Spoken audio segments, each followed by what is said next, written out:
bana poto bana partout bote mingi ya solo tozana pasi ya kosalela bino reportage oyo ya liwa ya mama Ewaso. Mama Ewaso atiki biso et mama Ewaso azali parmi ba artiste ba comédienne oyo babandi musala ya théâtre bana basi oyo babandi théâtre na mboka na biso elongo na bebale mondial boyebi époque wana mama Ewaso azali pe journaliste asala na RTNT à l'époque ya OZRT lelo toye levé ya corps ya mama Ewaso awa na hôpital ya cinquantenaire pasi mingi na motema kasi tokomisa kaka nzambe nzambe mutapesaka nzambe nde azwi lelo mama Ewaso atiki biso na âge ya 82 ans mama Ewaso akei nyonso oyo mama Ewaso asalaki na monde artistique nyonso oyo mama Ewaso asalaki na théâtre na biso solo bano babotami na ba 90 ba 2000 mingi bayebi mama Ewaso te mingi bato akala bayebaki mama Ewaso kasi bozomona bafoto na ye tomekaki kosola na ye tomekaki kosala bainterview na ye mama Ewaso alobaki oyo akaki koloba kasi tosala koboni nzambe nde apesaka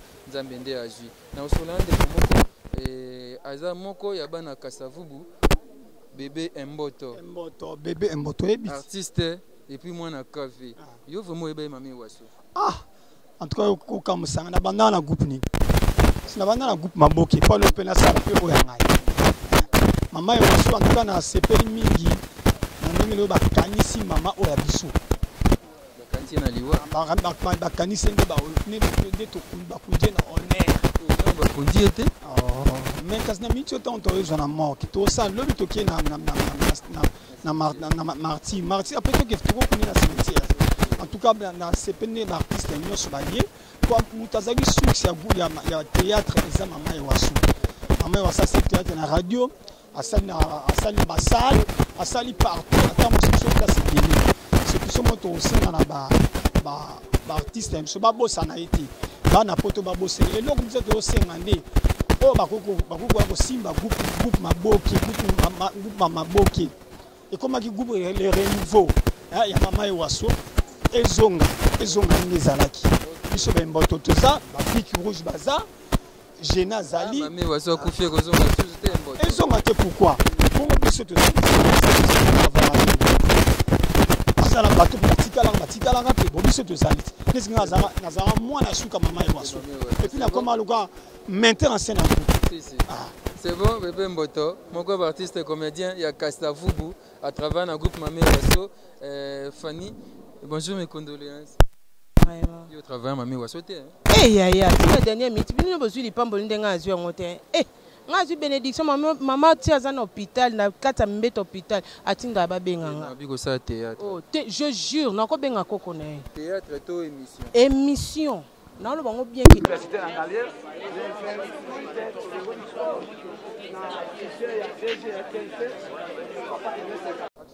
Eh bien voilà, on est toujours là à la morgue de l'hôpital du cinquantenaire. Et les artistes sont nombreux là et l'homme de Dieu, le pasteur Jean-Paul Maeta. Bonjour pasteur, mes condoléances. Merci papa Rabi, bonjour. Oui pasteur, d'abord impression na yo d'arriver à la morgue pour enlever à corps ya mama Ewaso. En fait, tout ça awa impression na ngeza juste ya lo ba que lié oyo toye ezali ya matanga. De toye pour tous réflexion. Je l'ai toujours dit, le lieu de décès c'est un lieu de réflexion. Donc impression est mon ko eza toye ko comprendre que biso to kufa. De l'autre toye là, toye ko zo rappel ya nzambe ke to kufa va succès bilonyo so za pamba. Mama Ewaso est décédé à l'âge de 82 ans et je pense qu'il y a parmi les comédiens ou les kufi na âge plus âgé. Bon, je ne sais pas par rapport à Yéna, papa chef, mais seulement que 82 ans déjà, papa Rabia s'est belé. Comme si tu bon de l'anza, mais soit ma sœur, maison Gelina, on t'a évité âge ni trop coma. Tu es âge trop comaté et à Koufimana âge avancé, c'est un grand plaisir pour Nabiso parce qu'il a pris tout son temps, il a exercé un métier jusqu'à cet âge-là. Donc vraiment, bravo Jésus-Christ de Nazareth. Bravo Jésus-Christ de Nazareth. Oza parmi bato oyo ya suka bakutane na mama Ewaso ya mbota kufa. Oui, tous allés mardi et mercredi ndakufa ki. Mardi tant tous allés en hôpital à Banda Olobate et to bondele pour naye na obima na biso na bisa inde o major bisali na bi maman soit biki eza grâce à Nzambe kaka. Mais na moni maman okufa. Et le mercredi babenga pande au Jean-Paul Massaba palo bakei. maman Koufi. Autotonda nzambe parce que après maintenant zana na veille. Bando bazo tant soit na vie ba 2 ans, ba 4 ans, ba msupe ba 10 ans, ba 50 ans, je ne sais pas moi. Mais ngana fandi na ye na souka. La Bible est la fin d'une chose, vaut mieux que ce commencement. Donc moi j'ai vu la maman na veille ya liwa na ye. Donc j'ai bien le Seigneur parce qu'il a tikali pe na histoire na ye. Les aki na yeba na mama wa soka tena ndo yoka eka kate. Nza masala grâce na chelo boko et nza masala grâce mama wa so le lendemain ikufa. Donc prière des aki nzambo to senga mise de grâce wana asale bolam. Ayamba epenza. Merci beaucoup pasteur. Merci papa Rabi. Eh bien voilà, on est toujours là en train de pleurer. Mamé Wasso est parti. Les artistes sont nombreux, comme je vous avais dit, les comédiens. Papa Alain, bonjour, mes condoléances. Pareillement, merci. Merci Papa Alain. Et Liwa Mamé Wasso, déjà maintenant, quand vous êtes rendu au Zogastango, et comment on a morgue d'abord et salut on est. Tout ça la Mawakaka. Donc, place à Mawaka, tout la Mawa, c'est ça. Mamé Wasso, aza parmi Basi Aliboso, ou Babana théâtre Nambo Canabiso, le Lotomoni, Bafi et Bielé, comment théâtre, comment peut considérer, et pas ya Basi. Mamé Wasso a Tikibiso na 82 ans. Vous avez un jeune artiste, Nini, fan Nabinoni. D'abord, on a un artiste, le lot Mamé Wasso a Tikibiso na 82 ans. Tout l'andara lokolo. Azaki maman moko exemplaire pour Nabiso et surtout kazaki maman ya Yambo wa bandai musala oyo donc tout l'andara le colonne aux amala mingi pour Nabiso biso totikali tozatu makasi na musala to sala malgré c'est pas facile mais on ne peut rien dans musala to pona ngaza na foi un jour ça ira. Arlette, mes condoléances. Ah oui, na bien que mémé, na bien que maman, elle vraiment nyonso vraiment pour Nabiso. Tant maman banda ki obela, tout ça qui va visite banda ki ndotala tant ba yesenga ki akufi en tout cas vraiment na vraiment na kimiate. Na vraiment na kimiate no kai passe ma case. Il y a vraiment baouba. So le loto to kota makamba théâtre ngo ezaki pe to banda ko tala ba on to botami to kuti ba ça déjà théâtre to tala ba on depesa biso elengi ya kosala théâtre ngo alakisa biso ke moi si magezo sa msala théâtre mais oza moi si oza na vie ya ki artiste oza na vie mususu eza normal non ke ya artiste mo wazaki ke lelo aza le ba monna batapage mo lelo aza vie mo bono et pas Mamé Wasso to mona ngote ya wana inde biso pe to zo lokolo on ça fait mal vraiment. Ouais, ça fait mal, merci beaucoup Arlette. Et je vous avais dit, on est là, on est en train de pleurer Maman et Wasso, le jour de la levée du corps. Après ici, on va aller à la paroisse Christ-Roi à Kasavubu. Après Kasavubu, nous allons nous rendre à sa résidence à Befalé toujours. Après Befalé, nous irons à la place des artistes à Victoire. Et puis, on ira au stade de Martyrs, là où sera exposé le corps de la défunte. Et la veillée mortuelle se tiendra là au stade. Et bien voilà, je suis là avec Bellevie, la patronne de Bellevie TV. Bonjour, mes condoléances. Bonjour Abi, merci pareillement. Ça te fait comment lorsque beaucoup de gens sont remplis comme ça pour pleurer Maman Wasso, une grande actrice de notre pays? Et ça n'a pas si ça Moutoumoko Oazalaki, un meilleur artiste parmi Bissot artistes et comédiennes. Oui. Mais oeza motu eza que Maman Wasso a sali parcours normal. Nde maman museka lobara parcours normal, muta kangela muninga parcours te. Maman sali parcours na tina âge o akufeli. Je sais que ça fait très mal mais moi je dirais bravo l'artiste. Bravo l'artiste. Aza mwasi ya liboso abandi théâtre na. Aza mwasi ya liboso o asali fierté ya mboka na biso. Oh lelo so biso pe basi tozu posa wana ya kosala théâtre parce que to mona ba maman na biso ba banda kosala musala wana bien. Alors akufi na âge oyo je crois que même Bible lobi yango muta okufa so akokisi 80 ans. Donc na oh ya kokisi wana moi je crois que non asali parcours na normal asali musala na normal et puis esili moi je dirais gloire à Dieu. Que son âme repose en paix. Bellevie, yo zali artiste comédienne. Eloko nini yo kanga o peut to copia et pas Maman Wasso. Maman Wasso aibaki musala na makasi. Moi je me rappelle encore tozaki na tournage mona Major Bissadidi wana nazo na travailler pembeni ya les producteurs que je profite pour les saluer beaucoup. À ça qui texte moko to travailler ngo ngana bise Major il faut changer ngo. Abiso to changer ngo to na maman o rejouer maman kolote nga bisite Maman Wasso azali Maman Wasso sa kolinga bité. Nazaki épaté to comité pas Maman et Wasso a joué un rôle. Je crois que batebele batala bako singai. Batebele batala bako singai bon mona que Maman Wasso a joué qui na Lina, on va dire que c'est transformé azo comme jeune fille azaki koko. Donc c'était bien, c'était vraiment impeccable. Donc moi en tout cas à sali musala o mon ami so abatu. Et le on a dit que belé to comment biso ko sa na ina artiste et comédien mais musala yé balaka un jour. To yeba na sala ki to na sala ki te. Donc bravo na Maman et Wasso. Bravo l'artiste. Bravo l'artiste. Merci. Mes condoléances Ursule Pechanga. Merci Rabi. Oui, pareillement, merci, ce que vous éprouvez. Merci, voilà. On est dans un matin à Kaka artiste, tout le bar pareillement. Et Pechanga, il y a un témoignage particulier. C'est ma maman. J'ai eu la chance de voir Naïe Nandakunaï. Il y a coupé un conseil. Et grâce au Nazo. Pour me choisir en côté. J'ai une grâce, il y a qui téléphone a sonné. Koko ya Maman Wasso benga pasinga Maman Koko na Wasso ana posa so ananga. Oui, abana olinganga tellement après ça pesa conseil il y a que je dois rester une femme malgré succès, malgré nyonso. Le côté artistique.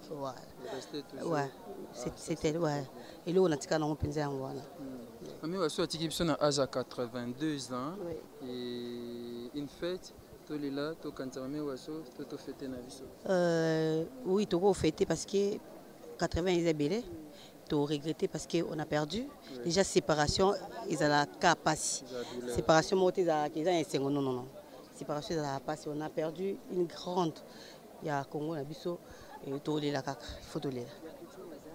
Merci beaucoup. Merci Rabi.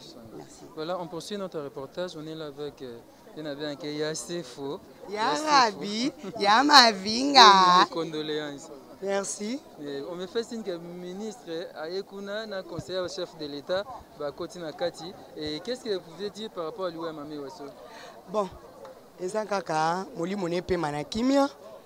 Ce qui souvenir à moneno ngatika nango. Naza parmi bato ba jouaki na Maman Wasso na suka. Film a suko Maman Wasso asala a jouaki koko nanga. Dona bakosi yo ya Major Bissadidi na mutatika na lipamboli ya suka. Ya théâtre pas Maman Wasso a jouaki koko nanga. Donc azaki koko moko bien ateyaka moto. Commande ni kibomwasi. Ndenge nini ko s'impliquer pour basakana na ote. Donc azalaki vraiment modèle quoi. Pour Nabiso, de personnel, nous avons consolé les botanins. Merci. Merci beaucoup. Il y a quelques autorités qui sont arrivées. Je pense que nos amis vont aller là-bas. Comme ça, on poursuit ces reportages. Tokanisa, Tolela, Maman Wasso. Merci à vous tous.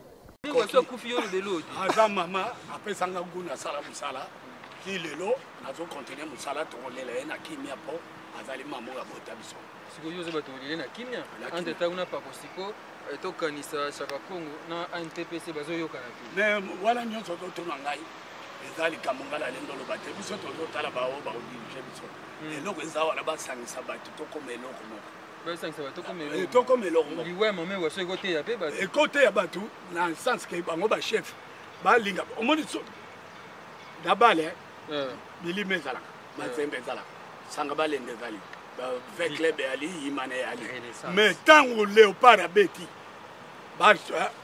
tous les équipes sangani pour nani ni bakumbisa équipe ambo neti maman akufa akali mama ya mukolo abandi busara donc biso kutu bana bikena na yebite solo exact mais comment est-ce qu'on bino et comme il divisé côté boy côté yo moko kutolo bien donc eloko wana skoyo faut réunion makasi to zonga to zala kaka bo moko. Ah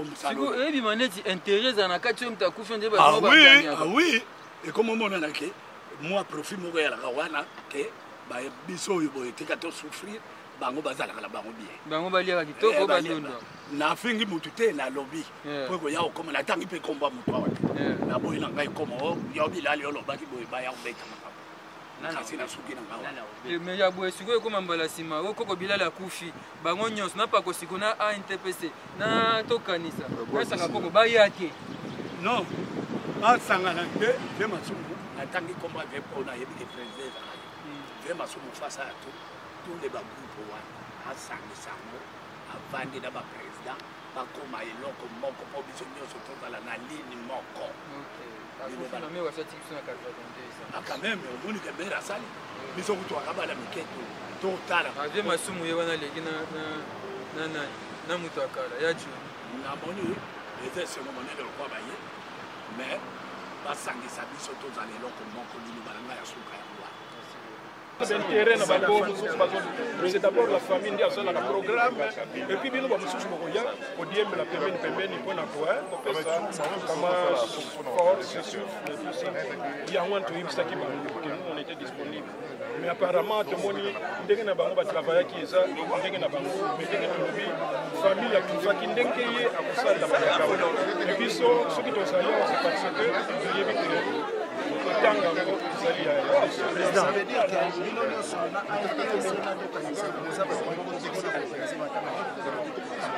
biso toza organisateur ya matanga te biso tozali na kati ya matanga bato baorganize eza bato mosusu nayebisi tokendeki na ndako mpona koyebisa soki makambo na ye bayebisi biso koza totala biso ndenge nini metango tomoni kaka ekomi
pas des artistes, déjà ministre des gens, quand on appelle les artistes, déjà tout fait ministre des gens, la salle déjà ma photo. Non, non, c'est faux. C'est un polémique dans la nous sommes ensemble. Tout ça dans Los Angeles, tout ça dans Tokyo, tout ça ensemble. Ah oui, il n'y a pas de polémique. Tout est clair. Si tout quand c'est voilà, mon avis c'est tout ça ensemble. Il n'y a pas de polémique. Même 1000 francs ils allaient en tout cas. Quand on va en tout cas, il faut donner ma bataille à envie. Sauf que la place d'artiste, pour moi, mon papa a sali, elle s'est sincèrement la vie d'un coup de chapeau. Ton dit mais peut-être dans la vie, à un moment là, il faut la qualité. Mais pour faire la bien la baninga, dit mais peut-être la téléphone, il la qualité. Félicitations. Merci. Alors, on ne peut pas cacher la spéculation à des tchaka comme on a organisation. Aujourd'hui, en tant qu'Africain congolais, qu'est-ce que vous dites par rapport à la spéculation à la presse? Non, non, on n'est pas. C'est quoi? Les gens ne m'attendent pas à la fin. Mais autant la chance.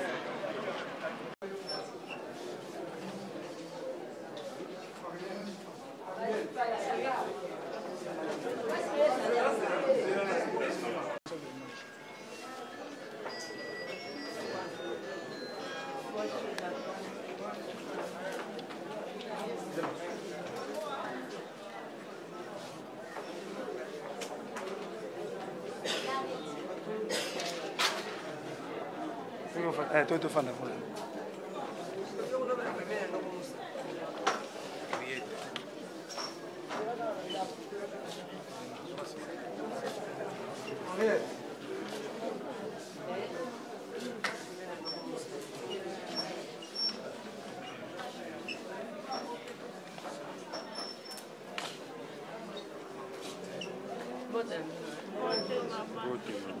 Oh, moi c'est Nangaï, hein? Oui, moi c'est Nangaï.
S'il y a un homme de Dieu, un pasteur qui peut prier, d'abord pour la circonstance. Puis après, nous allons ouvrir le cercueil pour commencer les recueillements. Merci beaucoup. Mettons-nous debout. Merci. Yahweh, Nzamba Bibélé, professeur, merci. Car tu es le maître des temps et des circonstances. Toi, la ligne en lobaté des bossons dans Nzambé, c'est toi qui allais vouloir le faire. Tu recommandes un moment où nous sommes à beaucoup dans Nzamba. Kobanda cérémonie ondenge bandi siko kino lobby mercredi yao yo dirige biso simba mitema pesa kimia tondi sabiso na sengo na Seigneur enfin que to le laver avec modération et bandeli kino suka zala au centre na kombo na Yesu to bondeli amen amen.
Sivesha.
Tobeti maboko makasi di, tobeti maboko.